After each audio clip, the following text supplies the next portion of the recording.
కాశ్మీర్‌కి సంబంధించి అత్యంత కీలకమైనటువంటి వ్యవహారం వచ్చేటప్పటికి ఆహ్, పోలీస్ స్టేషన్‌లో ఎలాగ పేలింది? వాస్తవంగా అక్కడకుండేటటువంటి వాళ్ళు చాలా పెద్ద ఎక్స్‌పర్ట్స్.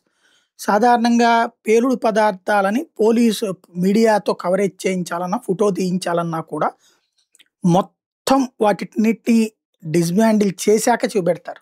ఎందుకయ్యా అంటే ఒక్కోసారి ఫ్లాష్ బాంబులు గూడా ఉంటాయి. మనం ఫ్లాష్ పేలిస్తే ఆ టైంకి బాంబు పేలేటటువంటిది ఉంటాయి. అట్లాంటియన్నీ జాగ్రత్తలు తీసుకుంటారు. ఇప్పుడొచ్చేటప్పటికి కాశ్మీర్‌లో మరి ఎట్లా జరిగింది? టైలర్‌తో సాటు మొత్తం 9 మంది.